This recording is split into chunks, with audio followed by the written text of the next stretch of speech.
All right, welcome to DeFreitas Enterprises Studios. We have a new format today. We're doing a video chat with Alex. Alex, it's good to see you on the podcast instead of having the rinky-dink phone operation. Yeah, I think we kind of got close to perfecting the phone operation, but it's nice to get some video in here and be able to show guests and different studios. As you can see, my studio isn't quite as good as yours, but we'll work on that.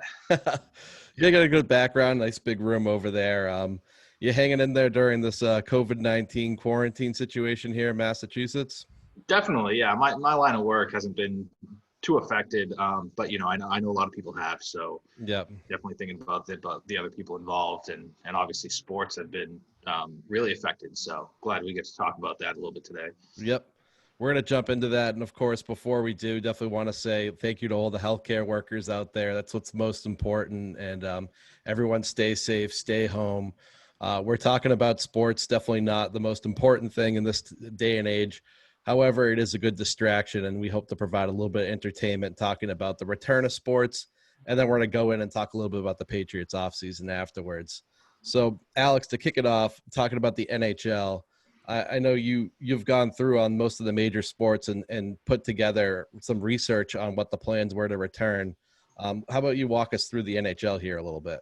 Yeah, the NHL. The reason why I put them first on the list here is, as you probably know, the Bruins have the most points in the NHL, so they're leading the regular season. And there is an interesting clause, I guess, in the NHL bylaws where if the season gets stopped for any reason or discontinued and they can't play the playoffs for the Stanley Cup, then it actually gets awarded to the team with the most points, which is our Boston Bruins. So even though I want them, I would take the Stanley Cup, but I want them to play in the playoffs and have some redemption for last season. So it's nice to see that the NHL is really actively trying to play games, and what they're looking Mm-hmm. at is actually playing in North Dakota. I guess they have a lot of facilities there. I don't know if it's college or off season or what have you, but no fans, of course, like the other major sports. And the good thing about the NHL is that they're so close to the postseason here that they would just jump right into a postseason playoff. So as teams Mm-hmm. get eliminated, you're lowering the amount of players that could potentially infect the other players and other teams as they exit the tournament. The one con that I saw and that I've heard talked about on sports radio is that the NHL is considering adding an additional team into the playoffs, since wasn't quite the regular season wasn't quite ended. And how that would look is here in the Eastern Conference for the Atlantic Division, the fifth place team right now is the Montreal Canadiens, and they would actually make it into the playoffs. And the reason why that doesn't really make sense is they're actually 7 points back, which is three and a half wins back from the Florida Panthers, the fourth team, and they've even played an extra game. So to me, it doesn't make sense why a team like that would actually make the playoffs. But maybe doing some sort of three game series with the fourth and fifth place team, or I get why they're trying to give the fifth place team an opportunity, but Yep. at the same time, just lumping them in with everyone else doesn't really make sense. But besides that, it was nice to see the NHL, really making plans to give us some postseason hockey. It is nice because to touch on the first point you made too, if the Bruins did win this, in parentheses, Stanley Cup, just for being tops in the standings, I don't think that would mean a whole lot to me as a Bruins fan anyway. Like, yeah, you were the regular season champion. I mean, you look at historically, the Stanley Cup playoffs are a grind, and that's how you win the cup. You don't win the cup during the regular season, and I wouldn't like to see them reward it, but if they did it, it would just have a major asterisk on it. Yeah. As for the Canadiens, like you pointed out, it's tough because the rest of the regular season wasn't played. So, a team like the Canadiens could be like, hey, we still had time to try to make the playoffs. Like, this is kind of, this is unfair to us. But, at the end of the day, there's really no, there's not going to be a fair, equitable way unless you play the whole season, which just isn't going to happen. There's too many logistics, too many teams. Mm-hmm. I just don't see any way it'll happen. But having something come back, even if it is flawed, I do agree with you. That's what, I think that's number one, what the economy needs. And number two, there's a distraction element too, to people at home who need, some entertainment and some sports to avoid, getting depressed at home and stuff like that. Those are like real legitimate like concerns. And, if you have, 5 teams or 10 teams total return, all of a sudden you have a lot of back office people are back in work. Like it just kind of like helps stimulate the economy a little bit. And I think that would be huge. And, certainly would help to have a playoff that I think you could actually, if a team won that playoff, I would consider it a real championship at that point. Yeah, definitely, for sure.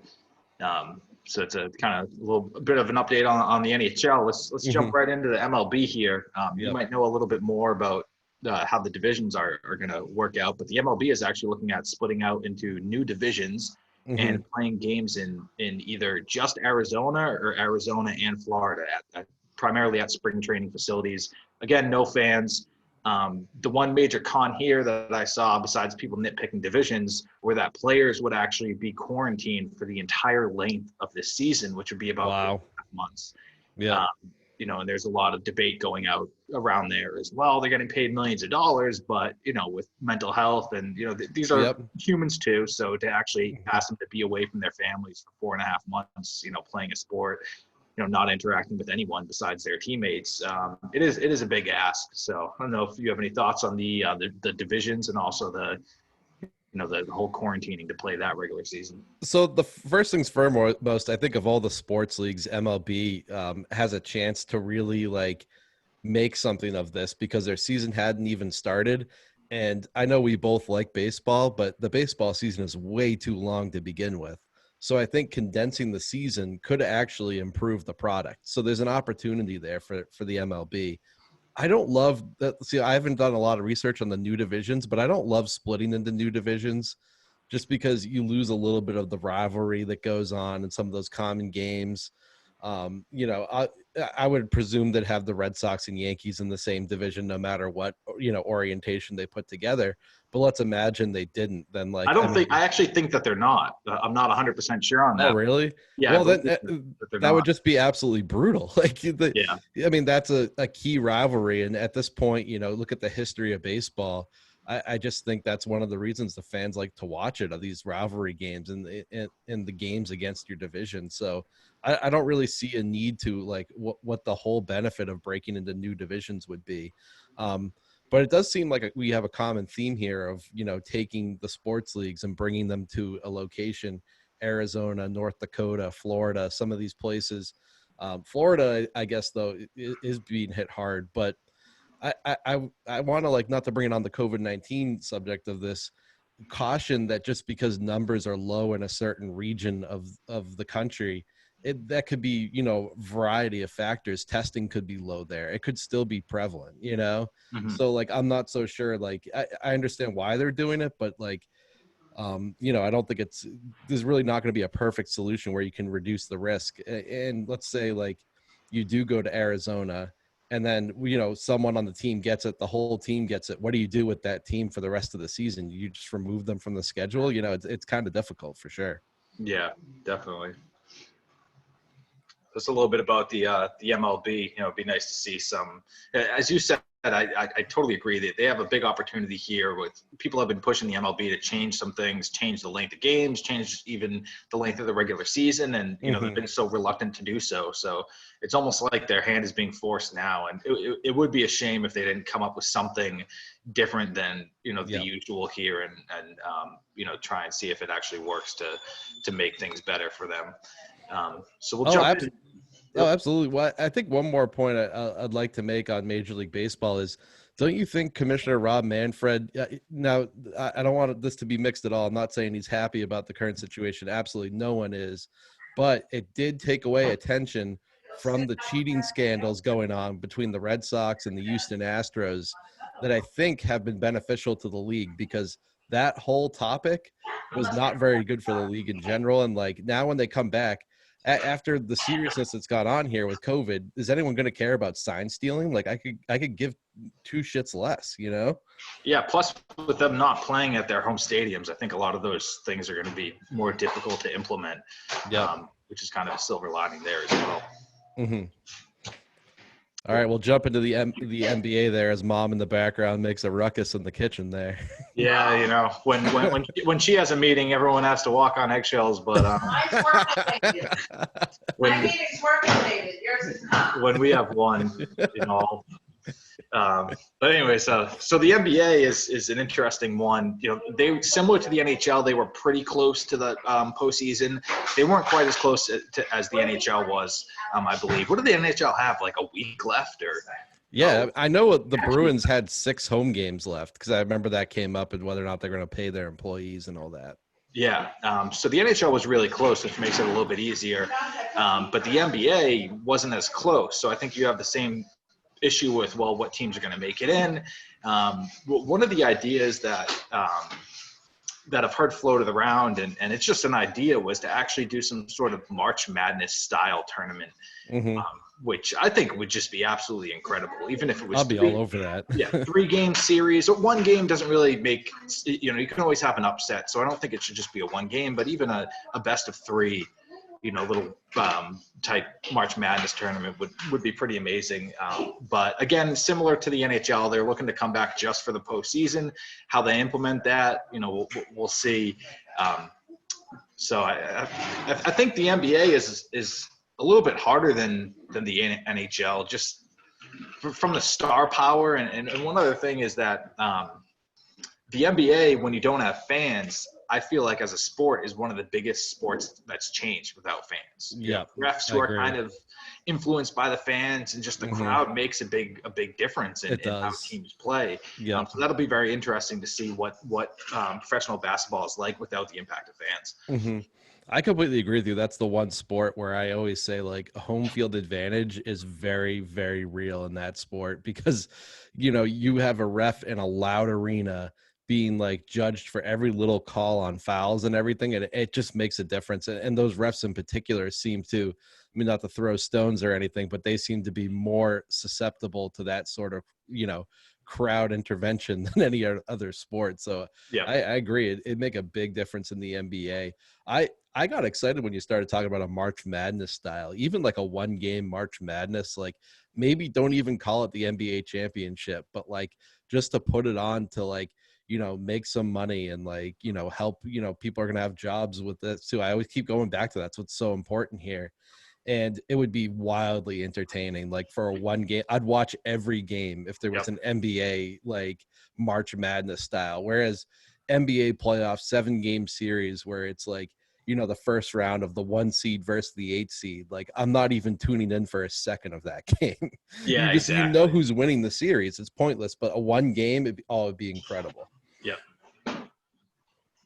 definitely. So we can at least hope that, you know, the NBA comes up with something. I think just from the TV deals and, you know, all the money that they make there, that they are going to push for, even if it's not 7 games. I don't think it should be 7-game series. Maybe just, you know, for the NBA finals. I think everything else should just be 5-game max series if they come back.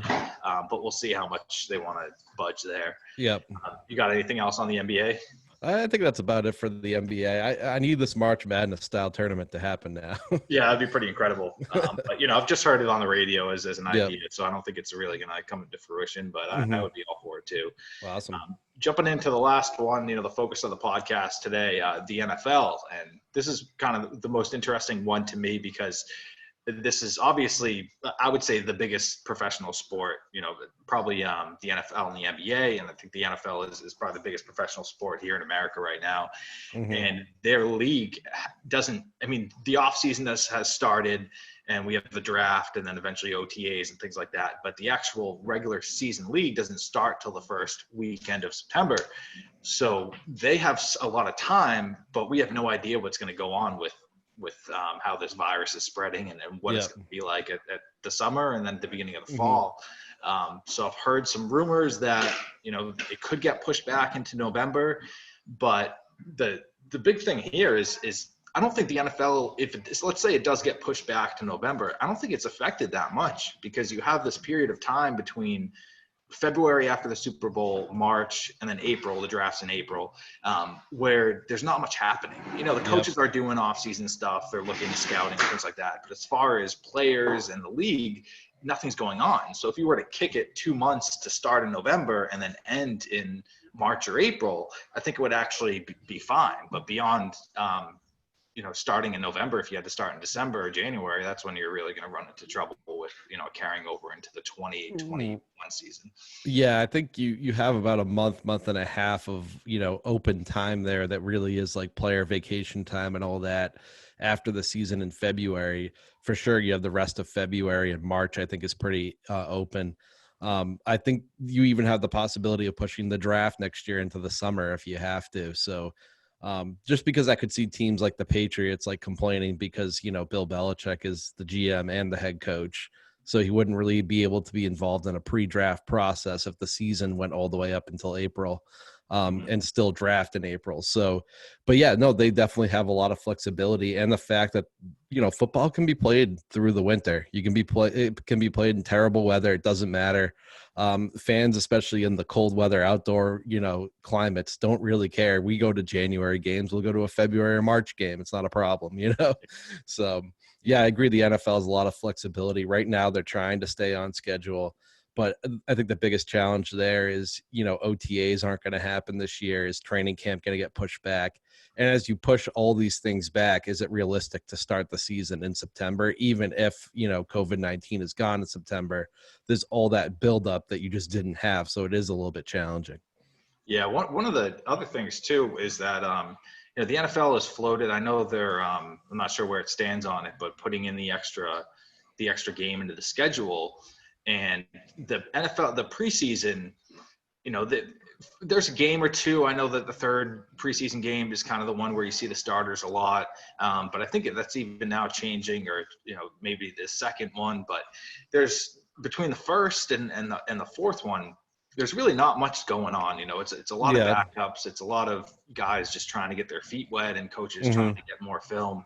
So I think the NFL in general should remove at least one. I'd probably be down for two. Remove 2 preseason games, give an extra regular season one. If you want to even jump up to 18, give 2 extra. But even if you don't, it gives them some flexibility this year to just kind of eliminate or really condense that preseason if they have to, for this virus. Yeah. Oh, absolutely. Definitely a lot they can do. And I agree. The first couple preseason games are kind of like they're not a whole lot going on. So yeah, I agree. There's absolutely an opportunity there. Well, moving on to off-season news. I know you have a few points. I have a few points I want to talk about. And we, being born and raised in Massachusetts, we are big Patriots fans. And this is one of the more interesting Patriots off seasons of our entire lifetime, going from it's the end of the Tom Brady era. It's the end of, the original dynasty as we think about it, because you could treat the 20 years as an entire dynasty, but now you have a different quarterback. So it's going to be a change, even if the team is successful. And on that news, I know Tom Brady was where you wanted to kick things off here with the offseason. Yeah, definitely. I mean, we knew this would happen eventually, but the more it went on, it just seemed like he was going to retire, here in New England. And then I think that with what happened this past year, you started to really see some signs that, I don't think he's done. He doesn't think he's done. And we're not really sure if it's going to work out here in New England. And what do you know? It didn't. One of the more interesting things so first of all, to preface it, he ended up signing with the Tampa Bay Buccaneers. I'm sure you guys all are aware of. It was 2 years, $50 million, fully guaranteed, right? Or at least close to fully guaranteed. Yeah. Yep. And then he has some adders like the conference championship over there in the NFC, and then also a Super Bowl appearance where he ends up getting a few $1 million more to reach those sort of incentives. But I think he had I forget who it was with, but he had an interview this past week, and he actually said that he knew that, before this past season, the 2019 season, that it probably was his last year in New England. So I think some of those, the fact that he knew and kind of dragged people along, and then also his attitude the whole year, even during victories, he seemed pretty upset. It was a little bit disappointing as a big Patriots fan to see. But, he is only human, and I just wonder if that really goes to show just how bad things were between him and Belichick, and, if it was a lot worse than anyone had let on. Yeah, that Howard Stern interview did a lot to confirm things that, had been rumored on Boston sports radio for years. and people are like, no, they're fine. They're, there's no issue between Brady, Belichick. Clearly something happened, and, Brady was not, was not enamored with his work situation. We've all been there before, and, I think there's a level of respect between the two, but there definitely was friction. And I truly believe the friction started with Jimmy Garoppolo when Brady saw Jimmy Garoppolo got brought in, and, Jimmy's playing well in practice. And you could see from even that press conference after they traded him, Belichick loved Jimmy, wanted to like put him in there. And you know what? What's funny is now looking back at it, like you could see why Belichick was looking to replace Brady. And this Super Bowl they won, so that season was the season they played against the Eagles in the Super Bowl, 2017 season, where they traded Jimmy Garoppolo midway through. And then in the 2018 season, they ended up winning a championship. And that championship, it was so unexpected for me. I thought like things were starting to slow down. Brady's ability was not quite at the level it had been historically. And I think Belichick, by wanting to keep Jimmy Garoppolo in 2017, the old year too early instead of a year too late, I think Belichick was right on. The only thing is everyone now says, hey, you won another championship, so keeping Brady was the right decision. So I guess that is true, but you think you can see Belichick's thinking in keeping Garoppolo, because right now I think Brady's ability has just started to diminish. And I'm not saying he's not going to have a good season in Tampa Bay, but he clearly was not the same player last season. The offense wasn't good at all. So I just, I think Belichick's thought process of getting rid of Brady in 2017 was the correct thought process. Mm-hmm. Yeah, it's so hard to say that at the time, when he has 5 Super Bowl championships and he's just been, the GOAT, the greatest quarterback of all time, and how do you move on from him? But we know Bill Belichick is kind of a savage. So I've always, it's funny, for years it didn't really matter to me, but in the last 3 years I've really leaned towards the Bill Belichick side of things over the Tom Brady side of things. And I'm wearing a Brady jersey. We grew up, we watched this, pretty much since we became football fans. We've been living in this surreal situation with them, and you'll forever be appreciative of Tom for that. But I think his attitude that you pointed to for the last 3 years has turned me off, even as a Patriots fan. I'm just not interested in and I like the Tampa Bay Buccaneers too, but like I kind of need a break from Tom Brady. Like I need a break from this TB12 method garbage and all this stuff. Like he's become such an enterprise and more about his business than about football. You remember like the early 2000s Patriots, or even like, the early 2010s when like Brady was the hardest worker. He'd show up early. He'd be there at the offseason workouts, train, some of his receivers he used over the years. They weren't big name guys, Deion Branch, David Givens, David Patton, and he would work with them and make them better players. And now at the end, he's like, oh, I'm not working with Jacoby Myers. I'm not going to train with N'Keal Harry. And, maybe you can mince my words, and he did train with them, but he didn't show up to passing camp for 2 years in a row, which is horrendous. And I just think that version of Brady, I'm sick and tired of it. And I'm excited that whatever quarterback we have, I'm not excited for Brian Hoyer, but at least Jared Stidham, he's going to come in, he's going to work hard, and he's going to work with those young receivers. And N'Keal Harry is going to have a bounce back year because he doesn't have some old curmudgeon quarterback complaining every time he runs the wrong route. Yeah, that is the biggest change, I think, in Brady's on-field play was just, like you said, how he used to make these guys. And every time they left, Deion Branch, David Patton, or not David Patton, but David Givens. Yep. When they leave, they don't do anything. They go to the teams and they literally fall on their face because Brady was just making them, into these way overachievers. And now he's the complete opposite. And that was the big problem, I think, with our offense is we had some young talent. And like you said, Brady didn't want to train with them. He didn't want to put in the work to actually develop that connection with them. But, as you get better and become a bigger star, I guess it kind of makes sense if you think about it. But I'm with you. It's exciting, but I do have a question for you with Brady and Tampa Bay. If you look at their team and you look at their weapons on offense and then also their front seven on defense, do you think the addition of Tom Brady makes them a Super Bowl contender right off the bat? I think it does because of who Tom Brady is. And I think the biggest thing too here is Tom Brady, for even as the skills have deteriorated, he's going to throw the ball away more often than he's going to throw a terrible interception. The Tampa Bay Buccaneers were in a lot of games last year, and Jameis Winston played like an absolute buffoon, throwing games away left and right. I think he had, I forget the exact number, somewhere from like 7 to 9 like pick sixes he threw last year. Like that absolutely kills you. So I do think that they become a Super Bowl contender with Tom Brady, because I think that offense has amazing weapons. They're going to move the ball, and the defense played a little bit better at the end of last year. Added to the fact that I don't think their division is really that difficult anymore. The Panthers are in a new regime with Teddy Bridgewater. I'm not really concerned there. The Falcons are a little bit of a mess at the current moment in time too. And then you look at the Saints are your number one competition, but similar to Tom Brady, I don't think it's been the same Drew Brees for the last 2 years. I don't know how Drew Brees should have gone out there and beaten the Vikings in the playoffs last season, and he didn't. So I don't think it's a particularly hard division. Where I think people are going to get in trouble is this isn't Tom Brady from even 2017. You know, Brady's not going to come in and all of a sudden tear the world on fire with Chris Godwin and Mike Evans, especially if we don't have a long offseason program for him to work with those wide receivers.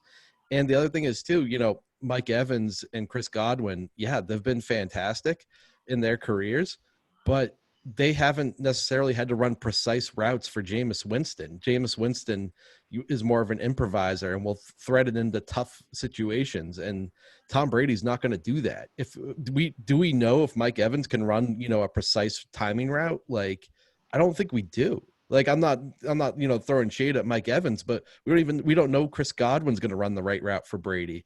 How many big name receivers did the Patriots bring in over the years?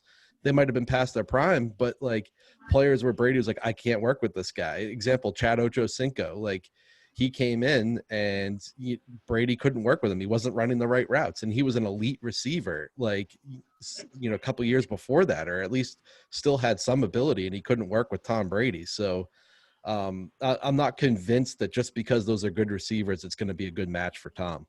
Yeah, I agree with you. I think that'll be the most interesting thing to watch because, as you said, the numbers were there for Evans and Godwin in particular, but Jameis Winston had as many interceptions as he threw. He did force he would just throw the ball downfield, and I think Brady kind of needs to go. The only time we saw that out of Tom Brady was really with Randy Moss. Yep, and they did great. So it will be interesting to see if Brady brings his whole offense over there, or if he goes to Bruce Arians and says, all right, I'm willing to improvise here a little bit. I'm willing to kind of change how I throw, because I do think you make a good point that we don't know if they can run the precise routes. Well, what about Brady just kind of changing it up a little bit and saying, hey, maybe I don't need to thread the needle. Maybe I can just throw it up a little bit and let these wide receivers go and do their thing. Right. Which we have seen him do too. So I do think, look, Tom's going to have a good season. He still has something left in the tank. I just don't think it was enough left in the tank for the Patriots to absorb spending money on him and then doubling down for another year to get him weapons that will work for him and make another run at it in New England. I just didn't think that made a whole lot of sense. Yeah. Well, on that front, we got a little bit of, I know you got a lot of cap talk here. So do you want to, no, I guess we'll wrap this up a little bit. And there's been a lot of discussion about Cam Newton potentially coming to the Pats. You know me, I'm a huge Cam Newton and fantasy fan. I draft him almost every year, to my detriment now. But I'm really intrigued with the idea of them bringing him in.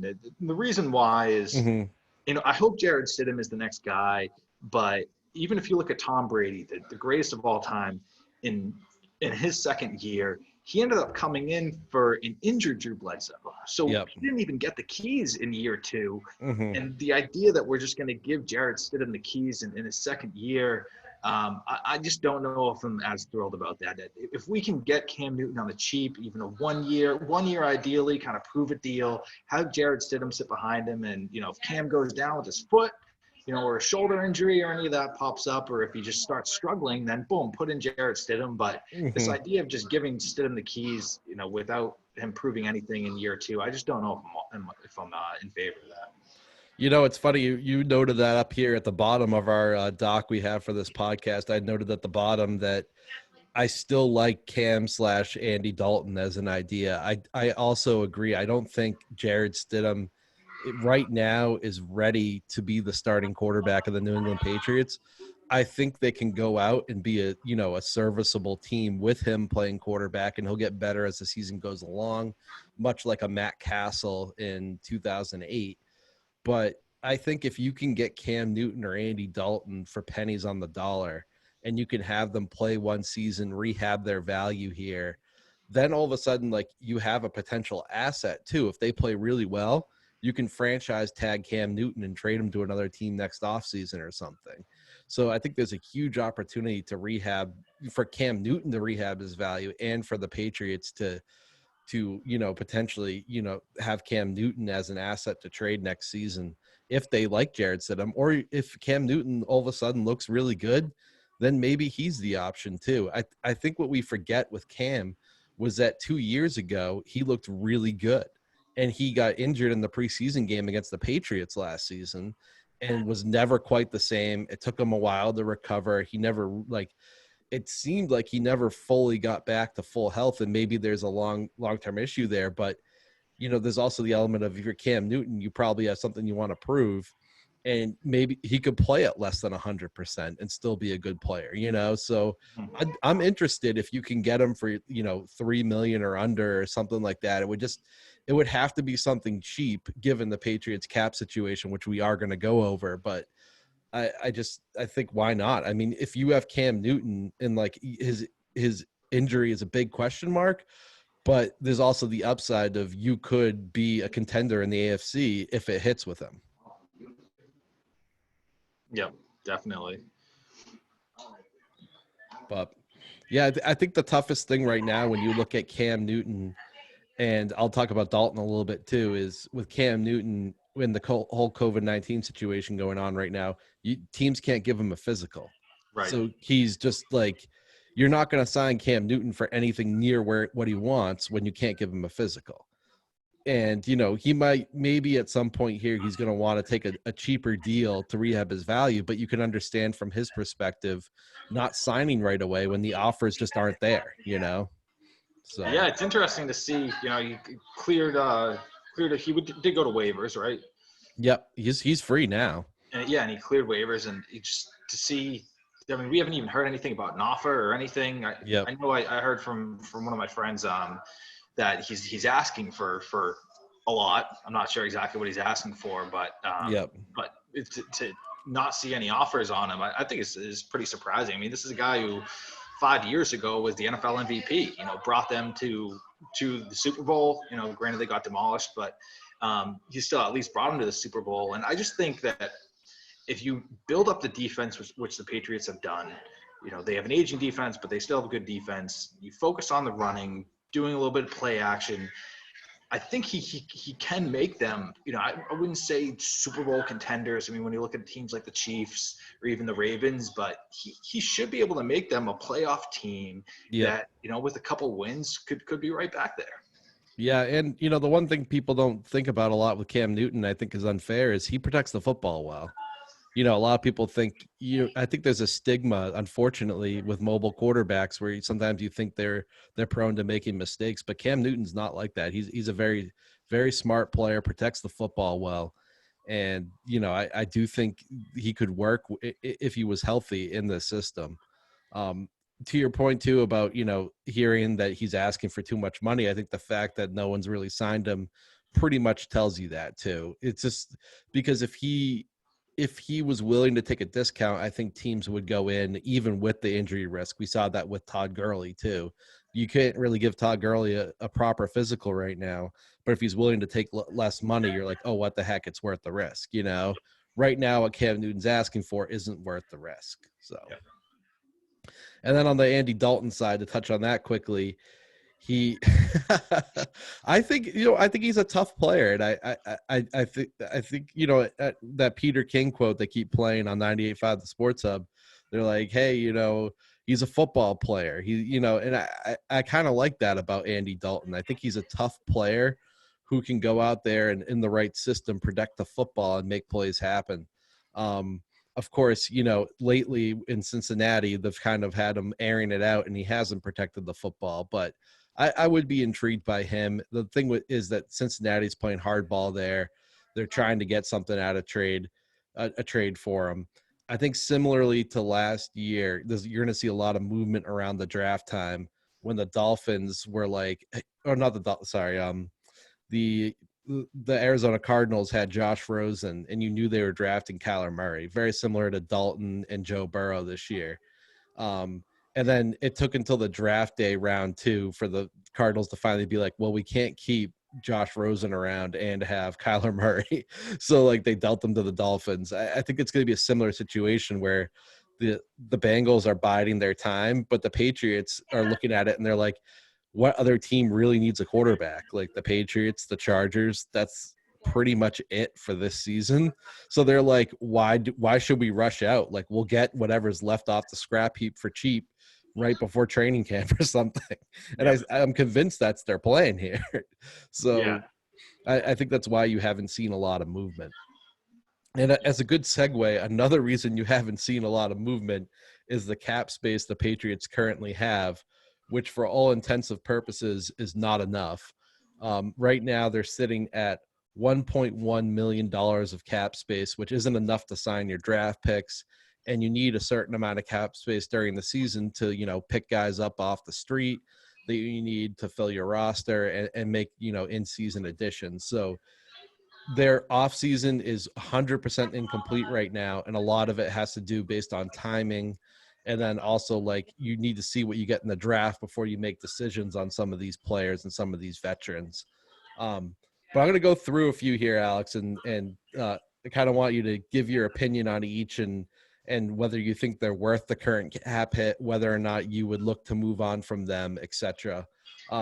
One thing I do want to cover first is when you're looking to create cap space, there's 3 ways without getting into the minutia, because I don't even understand the minutia of the cap in the NFL. You can trade a player and release a player, very similar cap situations. When you do that, you'll eat some dead money. Or if you give a player a contract extension, accelerate a bonus, you can push the cap hit down the line. And so those are your 3 ways you can create cap space really with these players. Stephon Gilmore, the first we're going to go over here, has an $18.6 million cap hit this season, and he's only being paid $11 million of real cash. That's because the Patriots created cap space in a previous year, accelerated a bonus, and now they're paying for that on the cap this season. So Stephon Gilmore is an interesting case because he's only getting $11 million in real cash this year, and the top corners in free agency got $15 to $17 million a year in free agency. So if you're Stephon Gilmore in that year you had, part of you probably does want a contract extension right now because he deserves to be paid as one of the top players. And cap-wise, he is, but that doesn't matter to Stephon Gilmore, right? You look at Byron Jones, I had a note here, the Cowboys cornerback, Dolphins paid him 5 years, $82 million. So you can see that, Stephon Gilmore's cap hit is reasonable for actual cash paid to him. Like that's what he's probably worth paying like $19 million of real cash a season at corner. So I do think he is worth the $18.6 million cap hit, but he's also a big asset for the team. And if you're rebuilding, you could trade Stephon Gilmore and look at what Jalen Ramsey got last season when the Jaguars traded him away, albeit younger, for 2 first-round picks. So I think that's the high end of what you can get in a trade because you also need a moronic team like the Rams to take that deal. But I think you could get something of like a first rounder and maybe like thirds, like mid-round picks. You could really get a lot of picks in return for Stephon Gilmore if you traded him here this offseason. Tough part about that is if you trade him before the draft, it's a pre-June 1 trade, and June 1 has some sort of special implication with cap space. I've never truly understood it, I'll admit, for our listeners. But basically, if it's if the move is done before June 1st, there's a $15 million dead cap for Stephon Gilmore, and you only create $3.3 million of space. But if they do it after June 1st, they end up getting $11 million back in space. So it cuts it in half. the dead cap hit. It's probably like a mid-year type thing now that I see that it cuts it in half. But all these numbers, by the way, this is from a great article Ben Volen posted. You could look it up. And he went through each of the veterans the Patriots have and, how they can create cap space and, how much cap space gets created depending on when they make the move. So for Stephon Gilmore, the idea of trading him and getting draft picks to me is really enticing. I love that idea. What I don't love about it is that you're not going to do it and only clear up $3 million of cap space for this season. So if you did it, you'd be trading for 2021 draft picks. I'm not sure I love that. And I think he's affordable. Even this cap hit, even though it's big, is still worth having the best corner in the game. So I personally would keep Stephon Gilmore, but I think he's interesting because you could save a lot of cap or get a lot of assets for him. Yeah, I think the biggest thing that we're going to see here is really where the Patriots are at, where we kind of figured as they're going to move on from Brady, even if they go with Stidham, they're going to be a full rebuild. But they haven't really done that. I know we're going to get the Tooney, but they put the franchise tag on Tooney, and they're kind of in this in-between zone where they're like, we're going to move on from Brady, but we're not going to rebuild. We're going to be this kind of middling team. And I think looking at some of these guys like Gilmore and the other ones that we'll get into, what they do is going to be real telling as far as whether they're in a full rebuild or not. If they're in a full rebuild, even though he was the best cornerback in the league last year, I think for me, one of the things that really stood out was the last regular season game we played the Miami Dolphins, and we really needed the win to get the bye. And he got absolutely blown up by Devontae Parker. He did. Yeah. Blown out of the water. And we're like, man, this is kind of where we really needed you to come through. And he just got torched. So and you're looking at it like, well, if you're the best, I know Parker's a talent and he's really on the rise, but still, if you're the best cornerback in the league and we need that win, we need you to perform, and he just gets absolutely smoked. He got smoked, maybe it's a good thing to move on from him. So, those are my thoughts on Gilmore. Yeah, I'm with you there. I had actually forgotten about the Miami game. I had to store that away and kind of not let it bother me. But yeah, no, he got absolutely dominated by Devontae Parker. I think the thing is what I'm seeing from the Patriots is they're still going to try to compete on defense and with the running game on offense. Because you even look at it last season, they went 13 and was it 13-3 or 12-4? I think they went 13-3, right? Was 12-4? Either one. It might have been 12-4, but they had a pretty solid season. And a lot of people are like, oh, you lost Brady. Your offense isn't going to be too good. Well, guess what? The offense sucked last year too. And they still won. And I think that's the way Belichick looks at it. And he's built up that secondary. I mean, they brought back Devin McCourty and his brother, Jason McCourty. I still think they have the best secondary in the league right now. So they think they can compete using this year, even with, whoever their quarterback is. I think they just think it's going to be using defense instead of offense for the most part. So given that they're going to compete, I agree with you. I think you keep Gilmore around at his current salary, and then you look to potentially trade him, heading into the following year, create more cap space. And after this year, you have a lot of cap space opening up anyway. So you could see where you are at that point. But I think if you're going to compete, Gilmore is a good player to keep. And, while he's expensive, I think he's worth it on the cap right now. Yep. Yeah, I definitely agree with that. Another player, I'll tell you my take right away, I think is worth it, is Julian Edelman. He's a cap hit of $9.6 million. But if they did want to trade him, I know there's a lot of rumor about Tampa Bay, of course. You would create $4.3 million of cap space doing it pre-June 1st, and post-June 1st, it would be $7 million of cap space. You have any temptation to trade Julian Edelman? See, I do, and going back to the Bill Belichick mindset here of better to be a year too early than a year too late. I think Edelman he's been one of my favorite players, since he came in the league for sure. Just this college quarterback that changed positions and what he's been. I think he's been one of the, if not the best slot guy that I've ever seen, watching football. So it's amazing to see him, but we're seeing a lot of signs similar to how Wes Welker was at the end of his career. Mainly the drops. Is that Edelman was the most sure-handed, player that I had watched, and he's just had these drops the last year. Yep. I think he led the league in drops actually. But that being said, I still think he has at least 1 year of good football, if not two. I think it's going to be more like one. I think he has one year where he's 1,000 receiving yards and 5-6 touchdowns at least. So, but if you're Bill Belichick and you're looking at it, hey, he might not even be happy without Brady. I think that's the big question mark here. And if we can clear up some cap space for him, and but he's a guy that if you're going to go with Jared Stidham, is going to be key to have a solid, between the middle and slot guy that you can rely on. So his departure would be pretty big felt for Stidham, especially. Yeah, I think part of the thing is they don't have a lot of weapons, and they haven't addressed that yet this offseason. So it's tough to get rid of Julian Edelman on top of it. But you do make a good point. I remember Welker at the end. We always talk about the announcers. Back then, we were like, oh, these announcers are like, well, Welker rarely drops a pass. And we're like, if you watch every game, and that last season with the Patriots, Welker dropped a lot of passes that he should have caught. And same with Edelman. And I think it's kind of a sign that his body's wearing down the way that Wes Welker's wore down. A little bit later than Welker, but it definitely is getting there. I think he does have another year, like you said, left. I think 9.6 mil is reasonable, so they could keep him.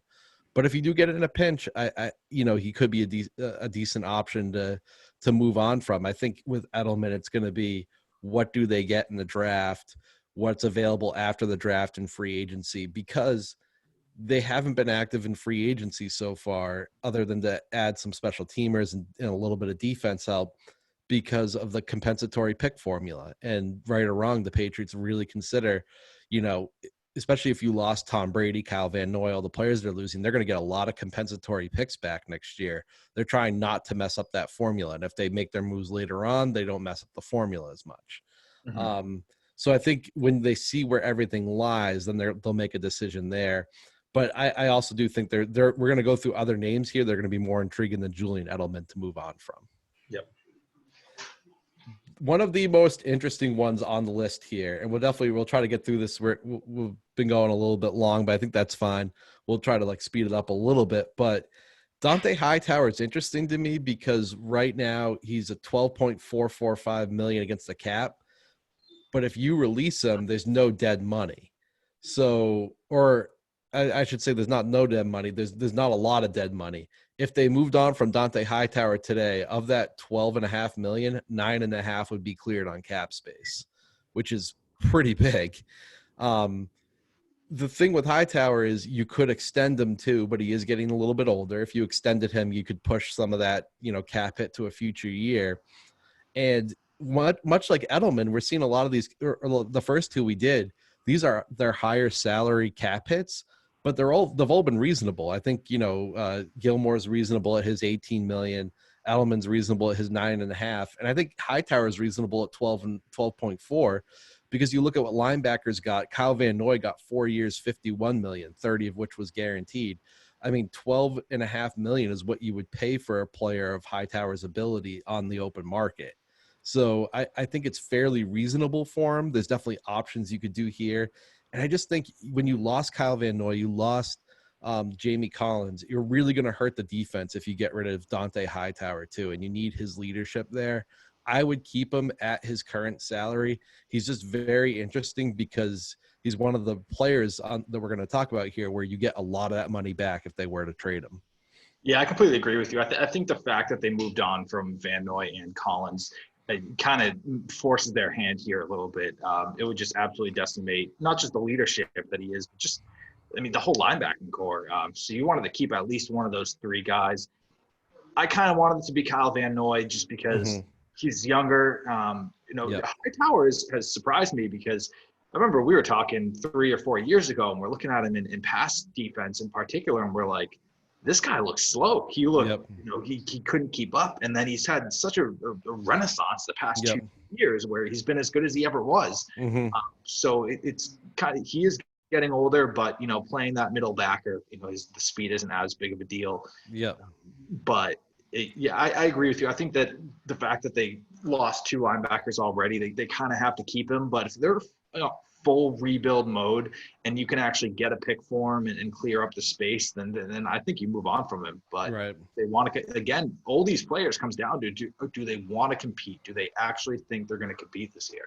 And I think they do. I really do believe Belichick's trying to compete. Remember, too, Belichick has something to prove, too. He wants to prove that he was a big part of this legacy, and it wasn't so much Tom Brady. And that, and you know what? Maybe it's not as vindictive as we think it is, but it really does seem like it is kind of vindictive, where each of them wants to prove that they were the bigger slice in what created the success here in New England. Yeah. So I think he's going to try to compete, and that's why I think all these three players, Gilmore, Edelman, Hightower, are all going to be kept at their current rates.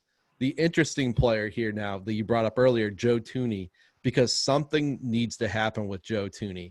I brought up in an earlier podcast, I know I did our Brady Watch podcast without you, so apologies for that. But I brought up during the pod that I said, no one's talking about this, but if I were the Patriots, I would tag Joe Thuney before anyone talked about it. And not to toot my own horn, but I expected it.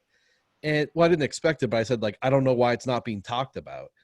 They did it, but my expectation was that you were going to do it, and then you were going to make a move. You're going to trade him, or you're going to extend him, because $14.7 million, what's actually closer to 14.8 right now, which is the franchise tag number, is a massive amount to pay for a guard, especially against the cap. So I don't think they're going to keep him at that 1 year rate. They're either negotiating a long-term deal, or they want to see how the draft goes. Cause this could be a situation. A lot happens during the draft in the NFL where like they have an opportunity to trade up the board, or they have a player they want. Remember, they don't have a second round pick. What if there's a player they really like in round 2 and they use their first round pick, or, there's a couple players they like in round 2 and they fall to a certain thing and they call a team that needs an offensive lineman. They're like, hey, like, all right, what about Joe Thuney? Well, how does that move the needle in this? And I think that's why I wrote here in my notes, I predicted they would franchise tag Thuney, or should. I forget my exact wording, but I'm predicting we're going to see movement with Joe Thuney on draft night.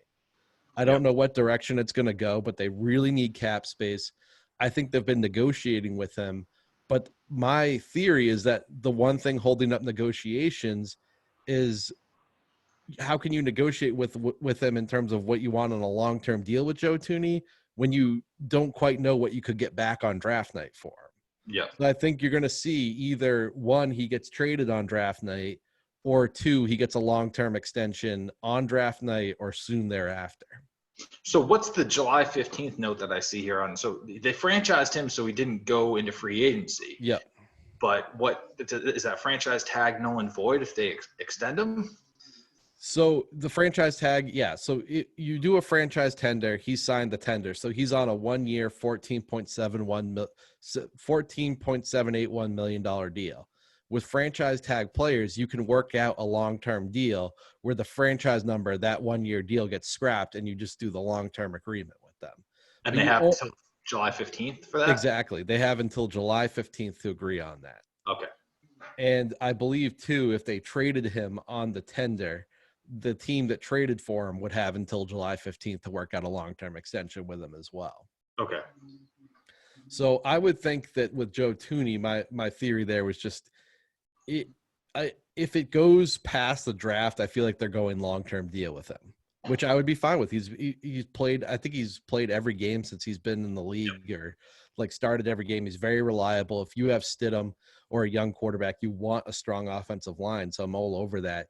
It's just that you need that long-term extension to trim this cap number down. And according to Ben Volen, just a very, rough estimate, an extension could cut that cap hit in half, get around $7 million back in space.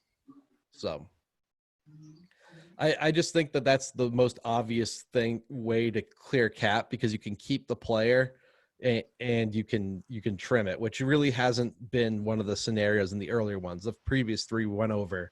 You had to get rid of the player to get that money. Yeah. I do want to point out an interesting thing. It was at the top of my list here that I forgot to go over it. I follow on Twitter this guy on the Boston Sports Journal. I only know his first name, Miguel something, but his Twitter handle is capspace equals. and he has the Pats cap number, like each day he updates it. And he's pointed out there's a top 51 rule where basically like your salary cap is calculated as the top 51 players on the roster. So when I say that, like, let's say you trade or you get 9.5 million back for Dante Hightower, you don't really get 9.5 million back. You remove that 9.5 million on Dante Hightower and replace him with a minimum salary player in the top 51. So like you end up minimum salary is like 650K or something. So when you lose 9.5, 650 gets put back into the equation. So you really get like 8.8 or something. I did want to point that out. Just an interesting little tidbit with it. And the reason for the rule, I would presume, is that it's a 53-man roster. And, during the offseason, you have more than 50-something people on your team. So if you counted all their salaries, you'd be way over the cap, potentially. So just a little tidbit given in terms of like if the move happens and you see that the cap didn't go up by that much, that's usually why. It's around $600,000. Next player here where I actually think he will get released after June 1st is Marcus Cannon. He has no guaranteed money left. I think he's been very injured the last couple of seasons. His play hasn't been the same either. And if you released him before June 1st, you create 4.5 million. Post June 1st, it's 7 million. There's really no reason to release him pre-June 1st unless you're trying to make a move and bring in a guy quickly and you need to create cap space. You do it. Otherwise you wait and you'll get an extra 2.5 million and trim 7 million off the cap. I think that's a no-brainer for me. I think this is a player they're going to move on from around that time. Sometimes you can designate players as post June 1st cuts and release them sooner. I'm not sure how that really works, but either way, I expect Cannon to be released later this offseason at that money. I don't know about you. I just don't think it's worth it for what you've gotten from him in the last couple of seasons. Yeah, you'll probably see them address it in the draft. Just draft another big guy, put him in there. They drafted Yudny Kajust in the 3rd round last year, who never played a game for them, and they like him. They drafted him in the 3rd round while he was injured. So I don't think they really expected him to play much last year. Should be interesting if he can come in and maybe he can be your right tackle next year. Yep. The next guy here that I think is a true obvious get rid of situation is Rex Burkhead. His cap hit is 3.9 million. I love Rex Burkhead. He was really, he's been a nice player for them, but you can save 2.59 million if you get rid of him. You already have plenty of running backs. There's no reason to keep him, in my opinion. You have Sony Michel on a rookie deal. You have James White you extended, and James White is incredibly valuable to the offense. And then you also have Damian Harris you drafted in the 3rd round last year. Wouldn't you want to see what you have out of Damian Harris, a player that, a lot of draft folks liked last season? He kind of had a redshirt year, which is unfortunate. This is part of the problem for the Patriots. I'm talking about all their 3rd round picks last year and their 2nd rounder, Jojuan Williams. So Jojuan Williams, then the tackle Kajust, and the running back Damian Harris. These are all picks you made in the 2nd and 3rd rounds last year who didn't touch the field for the most part. So like when you do that, you're going to end up with a team that's old, and you have these older players like Burkhead you're holding on to because the younger guy maybe isn't ready. So for me, like Damian Harris has to be ready, and you get rid of Rex Burkhead this season. Yeah, definitely. There's a lot of redundancy. It was amazing that both guys kind of saw the field as much as they did between James White and Rex Burkhead. I think the only difference between James White and Rex Burkhead is James White is a better pass receiver. Rex Burkhead is still a good pass receiver, and Rex Burkhead is a little bit better of a runner between the tackles. James White is still a pretty good runner between the tackles. So they're very similar guys. If I had to choose one, I'm definitely going James White, every day and twice on Sunday. So I agree with you. Just get rid of Burkhead and, let's see what we have with Damian Harris. And, Michelle was a real big disappointment last year. But, the offense struggled in general, and the offensive line didn't play that good. So how much of it was Michelle? I think the biggest thing that was tough with Sony Michel last year was I think he had the worst yards after contact than any other running back. Yeah, was, man. Like he got touched, he went down. So that really wasn't good to see. But I think going with James White and Damian Harris would be pretty exciting. I think that, you look at what, draft nicks thought of, and not just draft nicks, like, NFL evaluators thought of Damian Harris last year. Like, they think he could be a potential starting running back in the NFL. And even Nick Caserio, they interviewed him after the draft, and they're like, well, you have a lot of running backs. Like, what's with Damian Harris? And he was like, we just wanted to draft a good football player. He was high on our board. He's a good football player. We don't, it's not a position of need, but we're going to draft him because we're going to draft good football players. So I think they like him too. Harris too has pass catching abilities, which I'm intrigued by. So I don't think it's out of the question that Damian Harris beats out Sony Michel to be the starting running back next year. I really don't. And Yep. I think a lot of it's the same thing. I hate to keep picking on. I love Tom Brady. He was an incredible player, and he's still going to play well with Tampa Bay. But he got really annoying with the young players at the end, and that includes the running backs. Like, every running back the draft would have like a redshirt year because the offense was so complicated that they look about it. James White had a redshirt year back in the day. Everyone did. So, Stephen Ridley didn't play much his rookie year. Like, every time they bring in these guys, they seem to not. I think Sony Michel's the only one that really had an involved rookie season, and that was a first-round pick. I think not having Brady is going to help both Damian Harris and Sony Michel, as well as N'Keal Harry and Jacoby Myers, because I think Sony Michel can contribute in the passing game, but he never gained Brady's trust as a rookie. And I remember some of that, everyone was saying, well, Brady's not working with Sony Michel his rookie season because Brady's not showing up for passing camp. I just have a lot of hope for these young players working with a quarterback with a more open mind. Sorry to say it, but a quarterback with a more open mind to working with people making mistakes. Yeah. So that was a lot on Burkhead, but we have two more to get through here. Number one, Mohamed Sanu. Man, 6.5 million, I think, is affordable for a player of Mohamed Sanu's, what he's done in the NFL, but it could be a solid number 3 receiver. That's about, that's less than you pay on the open market for these guys. It depends how much of Sanu's production was based off that ankle injury last season, because he didn't play well at all last season. And he seemed to play better before he got that ankle injury. Maybe if that was the primary driver, they could get something out of him. But if you tell me you can clear, $7 million of cap space with Edelman, you can save the full 6.5 off Sanu. And if you have a young quarterback coming in, what's the point in even having, Mohamed Sanu anyway, a veteran receiver? I think Sanu's my clear choice of getting rid of before you get rid of Julian Edelman. Yeah, I think the only interesting thing here with Sanu for me was I was excited when they got him, and then the first game was against the Eagles, right, in the regular season, and I think he got 11 receptions or over 10 receptions, and Brady was force feeding him, but then he got his ankle injury, and even after that, he had a decent amount of drops, or he ran the wrong route, and you saw he just went in Brady's doghouse. So, but he was also playing like crap too. But my hope is that a lot of these guys come in and they're playing with Tom Brady. I mean, the third time I'm going to say it on this podcast, but he's the greatest of all time, and that's got to affect you a little bit, give you some heebie-jeebies, and especially if you make a drop, then you're like, oh crap, I can't do that again, and then you make a second one because you're thinking about it. So hopefully with, a different quarterback, maybe he's a little bit more relaxed out there and doesn't have those issues that he had.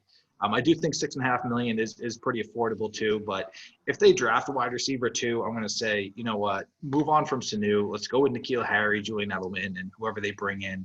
Jacoby Myers. I mean, is there that big of a difference between Sanu and Myers? I don't really know. So yeah, I wouldn't shed a tear if they let Sanu go. I wouldn't as well. The last one here was just Dietrich Wise, and I will admit this was a pure hate job on what I saw in the Titans playoff game. I rewatched it, and you may or may not be aware, but NFL Game Pass is free during the quarantine. You can watch any game. You can watch them accelerated or watch the original broadcast with no commercials. I like that. It's free on NFL.com for a few months here. So I rewatched the Titans game because we were there and we were in the stands. So like your perspective there is a little bit different versus when you're not, when you're watching on TV.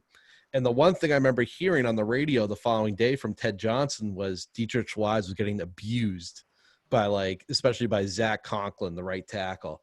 And I'm watching the game, And every time it might not have been Conklin, I can't remember the side, but every time the Titans would run, they'd run at Dietrich Wise, and he'd be about 5 yards down, like near the linebackers. He was getting manhandled. And then I'm looking at the salary cap stuff for this podcast, and I'm like, $2 million for Dietrich Wise? Let's get rid of that bum. Now, the one thing with him is he does provide some good pass rush. I do like his pass rushing ability, but he did not hold up at all in that Titans game, and he just got abused left and right. So I had to at least throw his name in the list here. That's fair. So overall, Alex, to wrap this up, we went through a lot of situations here. The Patriots are going to have to do something with one of these guys. They just have to. Otherwise, they're not going to have enough cap space for the season. And I don't think extending Joe Thuney alone is going to do it. What's your proposal based on all these situations for them to do? Like, who would you move on from, and which of these moves would you do to end up creating space for them?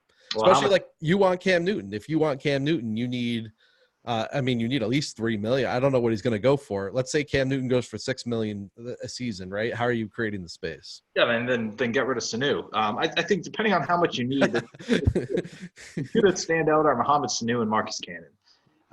And there's $13.5 million right there. You know, if you need a little bit more, I think you start looking at the extension of Thuney. Maybe that's an extra $7 million.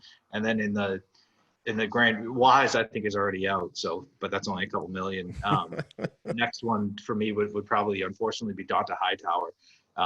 And then, you know, I want to keep I think Gilmore is more imperative towards actually competing, especially against a team like the Chiefs or, you know, even the Ravens, than Donta Hightower. So I think that would probably be my order. Would be Sanu, Cannon, you know, extend Thuney, and then if you really need extend or trade him, and then if you need to, then go to Donta Hightower.